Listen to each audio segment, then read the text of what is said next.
Hello there guys, welcome to Dinos Vault. Now you guys kept requesting me to review the Pulsar 160NS BS6 model, and because your wish is my command, today I give you my review of the Pulsar 160NS BS6 model. I tell you what all important updates that Bajaj have included for the BS6 model, and also share my signature style first ride impression in a motovlog style. So let's not waste any more time, let's go ahead with this review.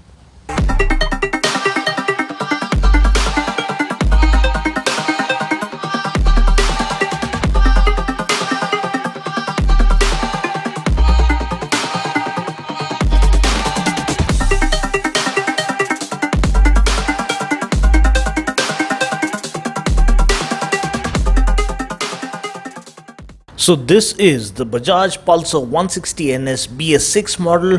This was Bajaj's answer to those who wanted a proper upgrade for the Pulsar 150 to keep up with the competition like the RTR 160, the FZS version 3.0, the Gixxer 155 and the Hornet. Now Bajaj played a master stroke by giving this bike the same design as the 200NS, so the design is super slick and still looks quite hot and modern despite having been around for quite some time. Not only the design, but Bajaj also gave the bike amazing equipment like the perimeter frame. The Pulsar 160NS is the only bike in its class to offer a perimeter frame, a chassis construction which is usually offered in higher capacity motorcycles. So the bike handles like a dream thanks to the superb rigidity and balance courtesy of the perimeter frame. So now thanks to the BS6 emission norms, the 160NS now gets fuel injection as standard, another feature that truly amplifies the performance of the bike and takes it to a completely different level with smooth, consistent and crisp throttle response.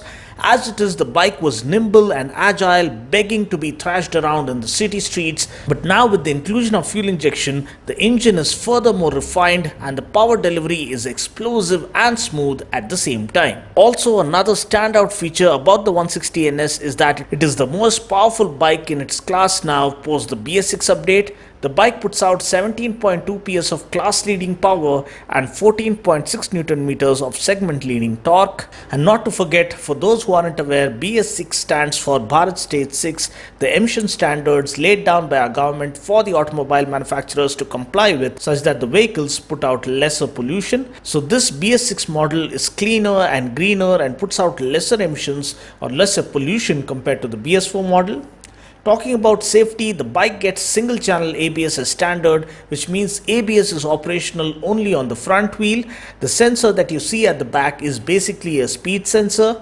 To know how ABS works as a life-saving feature, please follow the video link mentioned in the description portion below. Everything else remains the same. The only gripe I've always had with the 160NS were about the tires, the brakes and the front forks. The tires remain the same. We get the same MRF zappers which are decent for street use, but given the performance statement that this bike makes, I think it is binding on Bajaj to offer radial tires and a wider rear tire, at least a 130 section rear tire. Next come the brakes. Now though the newly released BS6 Pulsar 220F and the Pulsar 180F get a 280mm front disc, the 160NS continues to get only a 260mm pedal disc up front. Now braking is decent with this, but when we are looking at the ultimate performance machine in this segment, I would want the rest of the equipment on board to further amplify and support the performance that the bike has on offer. So I really wish Bajaj update the 160NS at least with the 280mm front disc. And then the final change I hope for are the front telescopic forks. I believe we get 33mm forks up front. I really hope the bike borrows at least the 37mm forks from the Pulsar 220F to further offer a better front end feel. Now talking about the price has now increased to 1.06 lakhs ex-showroom here in Hyderabad, and to know the exact on-road price, please feel free to call the number appearing on the screen currently. Talking about the engine, powering the bike is a 4-stroke, single-cylinder, oil-cooled, fuel-injected, BS6 compliant 160.3cc engine that puts out 17.2 PS of max power at 9000 RPM and 14.6 Nm of max torque at 7250 RPM. We get a 5-speed gearbox. Please note note that this bike gets Bajaj's patented DTSI digital twin spark ignition technology and not the triple spark plug technology that the 200NS gets. The twin spark tech itself offers 26% faster combustion rate compared to a single spark plug setup. Now this results in more power and better mileage. So in terms of power and torque, the 160NS is the segment leader. So how do these figures on paper translate into the on-road performance of the bike? Let's take a look at my ride reaction. So now that I've given you guys a quick overview of what the Pulsar 160NS BS6 model has on offer, let's take her out for a spin and let's see whether the fuel injection has made a world of difference. Just for the records, the power is around 17.2 PS and the torque is 14.6 Newton meters. So let's do the honors. So immediately it sounds very refined. Yes, it feels refined as well. Revs cleanly, which has been the case with most of the Pulsars post the BS6 update. Wow, this is one of the most powerful machines in its segment. 17.2 PS, class defining power.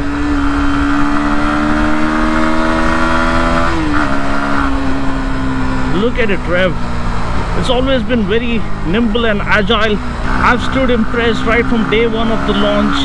You can check out my old reviews as well. Wow, lightweight, peppy, punchy engine.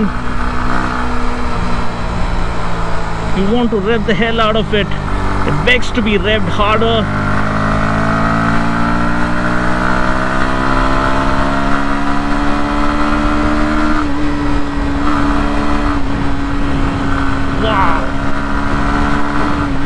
Feels rock solid thanks to the perimeter frame that offers superb rigidity and balance. Chassis stability is brilliant. Suspension setting is spot on. I really wish we had fatter front suspension, fatter front forks, at least 37mm front forks, just like the Pulsar 220, because these puny front forks don't do justice to the explosive performance this bike has on offer. The rear suspension is good. The gas charged rear monoshock does offer great stability. Look at it rev. Oh my god.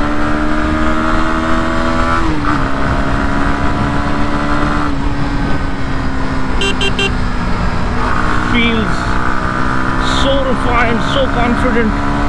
The power is unending. You can cruise at around 90 kilometers or 85 to 90 easily, effortlessly.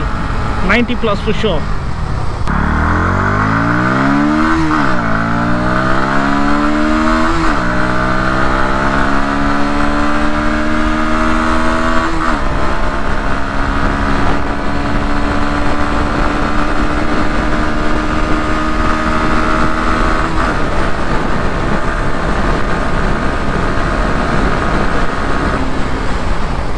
Wow, the brakes are brilliant.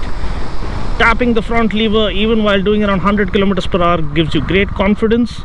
Now, having spoken about the brakes, let's do a quick braking test here. The bike gets a 260mm front disc.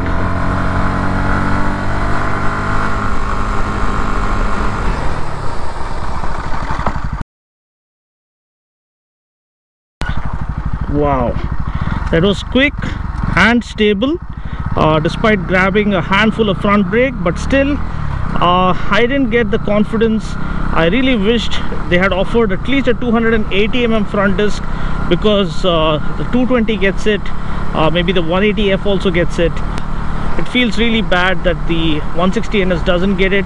I really wish Bajaj reconsider that and also revise the suspension setup. I really hope they offer a fatter at least 37mm front forks to offer a better front end feel. Apart from that, everything else is spot on. The engine is refined even while doing around 100 kilometers per hour. It changes directions in a flash. The handling is brilliant, nimble and agile as always, and the exhaust note is amazing as well. So let's quickly stop by and let me give you guys the exhaust sound.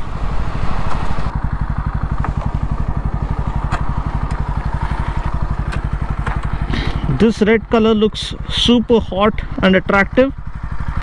You get a Kickstarter, that will always come in handy even when the battery runs out. That's a clever inclusion by Bajaj. So we still get an underbelly exhaust that adds on to the mass centralization concept and offers better balance, better handling characteristics.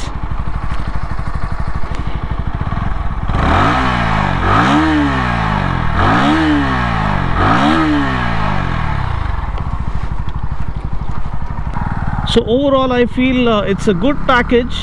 The fuel injection has indeed made a world of difference by improving its overall performance. It was already good. They have made it even better.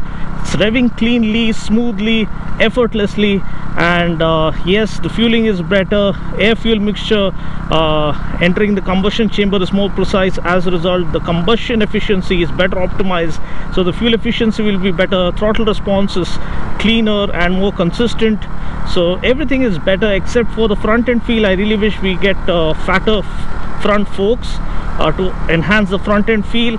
I really wish we get a larger front disc, a minimum of 280 mm front disc.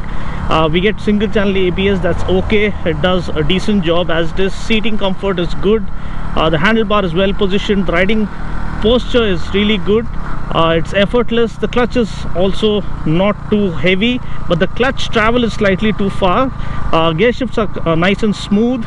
Apart from that, this color, the red livery, looks smoking hot, an eye-catchy and head turner for sure. So that's pretty much it. I just hope you found this video useful. I'll catch you guys in the next video. Until then, take care, God bless, and ride safe.